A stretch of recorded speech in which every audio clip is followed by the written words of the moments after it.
to the Competitive Rail Transit Safety Education Grants Grant Seeker tutorial. My name is Lori Mitchell and I'm with the Common Grant Application. And this is going to be a brief video showing grant seekers how to use our site to apply for a grant. Currently you're looking at the dashboard. This is the page you land on after you log into our site. In order to log into our site for the first time, you need to register.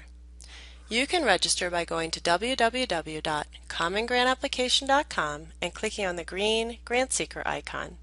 If you've already registered and have a username and password, you can just log in on the upper right-hand corner of the home page.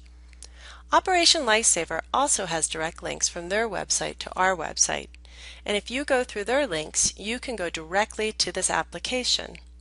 But if you happen to choose to land on the dashboard and you're ready to start the application, you're going to want to click on Start Draft Application. Multiple grant makers use the Common Grant Application site to receive and manage grants, so find Operation Lifesaver and click on Select Program. They only have one program or application that's open right now, and that's the Competitive Rail Transit Safety Education Grants. So click on Start Draft App.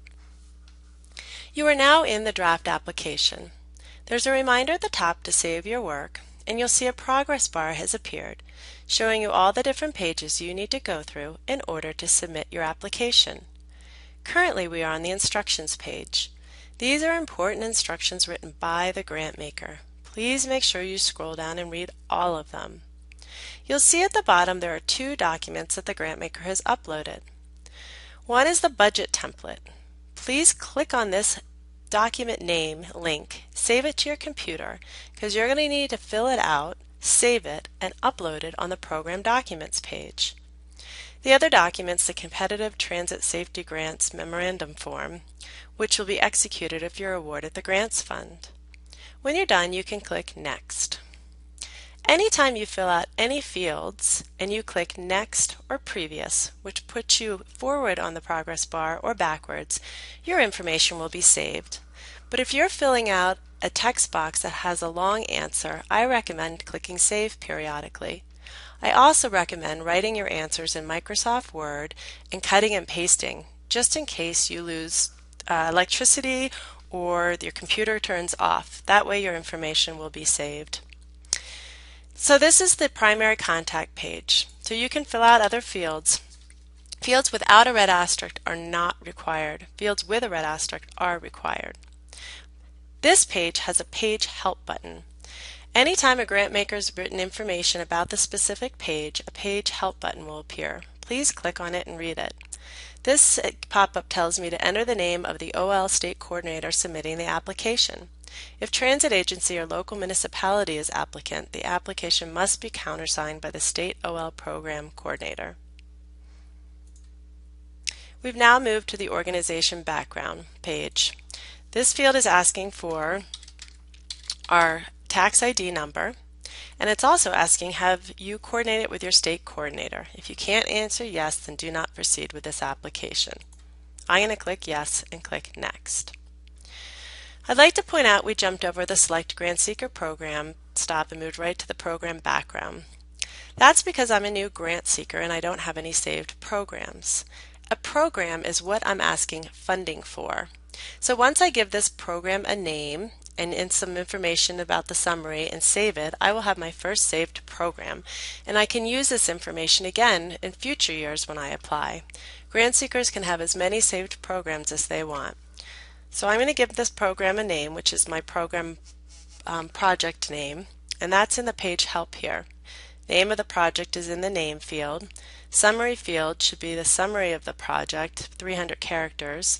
Overview field is to give a broad description of the type and size of transit system.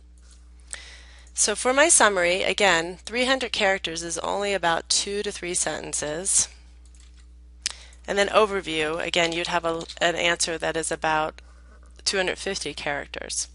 So now I'm going to click Next, and we move to the Program Application page. Some questions are a drop-down. Did you receive an OL Transit Safety Education Grant in 2013? And here we need to answer, you will need to answer all these. And you're going to have text fields here. In some browsers you can extend these boxes. Notice here the project budget is worth 15 points, but it's telling me that I need to upload it on the next page. But let's go through and answer all these questions and click Next. Now we're on the Program Documents page. The page help says please upload the project budget. So you click on Upload Document. There's only one document needed, which is the budget.